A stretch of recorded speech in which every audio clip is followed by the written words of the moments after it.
bagaimana kalau DPR menggunakan hak angket? Ya, ini kan sekarang dikemukakan oleh PDIP, ya, oleh Pak Hasto atau siapa begitu ya. PDIP akan mendorong hak angket. Hak angket itu hak DPR untuk melakukan penyelidikan, ya, terhadap satu dugaan pelanggaran yang dilakukan oleh pemerintah. Nah, pemerintah kan bisa bilang, kenapa kami diangket? Kan yang melaksanakan pemilu kan KPU. Undang-Undang Dasar 45 mengatakan KPU adalah sebuah negara, lembaga negara yang mandiri, independen. Pemerintah nggak ikut campur, misalnya bilang begitu kan. Tapi bisa aja DPR melakukan investigasi. Presiden ada cawe-cawe nggak? Misalnya begitu kan. Ya, ada cawe-cawe apa enggak? Silakan aja diselidiki. Dan kalau sekiranya memang hasil angket itu mengatakan cukup alasan, ya, ada pelanggaran, maka hak angket itu kan memberikan rekomendasi kepada aparat penegak hukum untuk mengambil satu tindakan. Ya, jadi seperti itu. Tapi apakah hasil angket itu akan menggugurkan hasil pemilu? Apalagi hasil pemilu itu kalau diputus oleh Mahkamah Konstitusi, dia sama sekali tidak menggugurkannya. Bisa aja, misalnya ada polisi atau ada tentara atau ada orang sipil siapapun yang ternyata cawe-cawe, memalsu misalnya komputer KPU sehingga si A menang yang harusnya nggak menang. Orang itu bisa dipidana. Ya pidana itulah sanksinya kepada dia, tapi tidak menggugurkan hasil pemilihan umum apalagi telah diputuskan oleh Mahkamah Konstitusi. Saya kira itu saja yang dapat saya sampaikan. Ada yang mau tanya silahkan.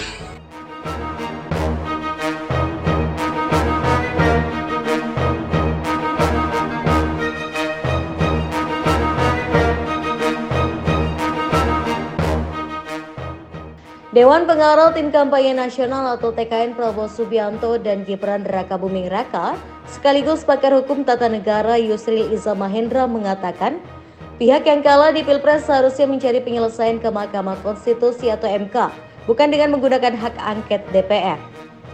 Yusril mengatakan pihak yang kalah tidak dapat menggunakan hak angket DPR untuk menyelidiki kecurangan pemilu 2024.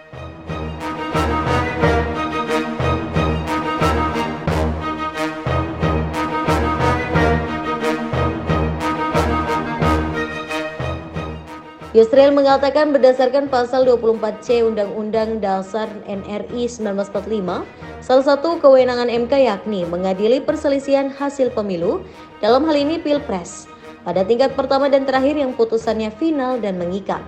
Menurut dia, para perumus amandemen Undang-Undang Dasar NRI 1945 telah memikirkan bagaimana cara yang paling sikat dan efektif untuk menyelesaikan perselisihan hasil pemilu, yakni melalui MK.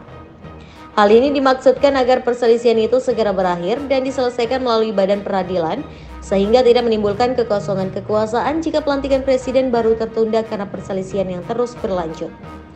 Yusril mengatakan putusan MK dalam mengadili sengketa Pilpres 2024 akan menciptakan kepastian hukum. Sementara itu penggunaan hak angket DPR akan membawa negara ini ke dalam ketidakpastian yang berpotensi berujung menimbulkan chaos. Sementara itu, Yusril menekankan pernyataan pendapat itu harus diputus MK. Di sisi lain, Ketua Majelis Kehormatan P3, Jarkal Sinur, meminta PLT Ketum P3, Muhammad Mardiano, beserta jajaran pengurus dan fraksi P3, untuk hati-hati menyikapi inisiasi hak angket sebagai langkah mengusut dugaan kecurangan Pilpres.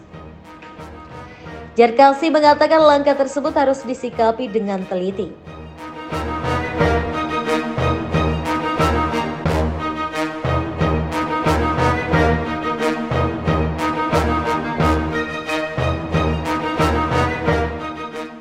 Mantan Menteri Koperasi dan UMKM di era Presiden Gus Dur juga menghimbau jajaran DPP P3 untuk kembali ke kitohnya, yakni menjunjung tinggi kepentingan umat dan tentunya meletakkan persatuan dan keutuhan bangsa Indonesia di atas segalanya. Dia menyinggung hak angket bisa berpotensi pada perpecahan. Lebih lanjut, YRKLC berharap agar pemenang pemilu baik Pilpres maupun Pileg menunjukkan sikap ksatria. Selain itu, menurutnya pihak yang kalah agar dapat menerima dan menghormati kehendak rakyat. Ganjar sebelumnya menilai terjadi situasi anomali di pemilu 2024. Ganjar mendorong adanya angket DPR untuk menyelidiki dugaan kecurangan pemilu. Ganjar juga mendorong DPR untuk memanggil penyelenggara pemilu. Ganjar menyebut sehari setelah pemungutan suara, pihaknya langsung melakukan evaluasi.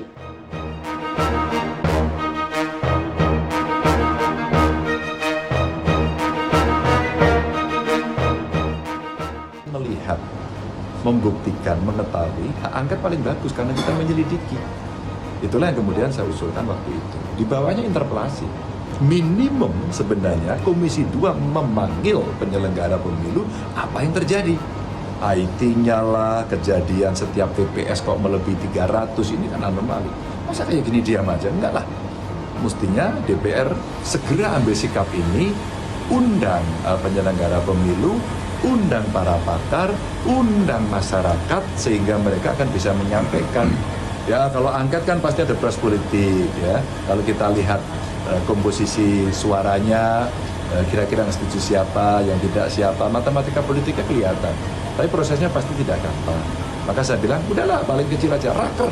Kecurangan pemilu yang dikatakan oleh para tokoh-tokoh demokrasi sebagai pemilu yang paling buruk di dalam sejarah demokrasi di Indonesia, maka diperlukan tokoh-tokoh yang memperjuangkan untuk menyelamatkan demokrasi itu sendiri.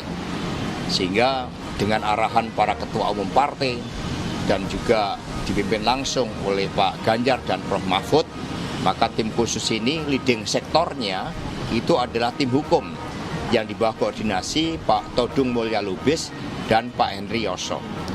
Kami sangat mengapresiasi terhadap keterlibatan dari para pakar yang memberikan sumbangsihnya pada kerja dari tim hukum tersebut. Sehingga seluruh proses litigasi ke Mahkamah Konstitusi dipersiapkan dan banyak pakar yang bergabung, termasuk ada yang mampu mengukur voting behaviors dari aspek keterlibatan kekuasaan yang kemudian mencederai proses demokrasi itu sendiri.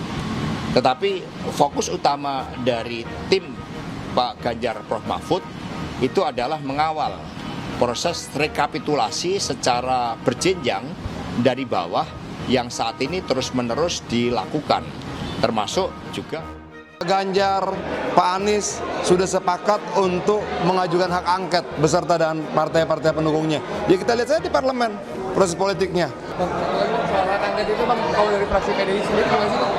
Menurut saya ketika ketua umum perintahkan kita pasti solid. Partai-partai koalisi Pak Ganjar juga pasti solid kan sudah ada pembicaraan kok. Begitu juga partai-partai koalisi Pak Anies juga pasti solid karena sudah ada pembicaraan. Kita tidak sedang mencari kalah menang saja, tapi kita sedang mencari kebenaran itu sendiri. Loh, 1 sampai 100, yakin saya, 99, 100 milik Allah. Cuman masalahnya adalah kita harus membuktikan dan mengcompile segala laporan kecurangan itu. Saya hanya mengutip dari Mas Anies mengatakan 3 partai itu solid. Nggak ada masalah. Bahkan kalau seandainya PDIP mau leading untuk hak angket, 3 partai itu oke. Jadi kalau misalnya PDIP leading hak angket, ditambah P3, ditambah 3 partai pendukung Amin, itu sudah mayoritas.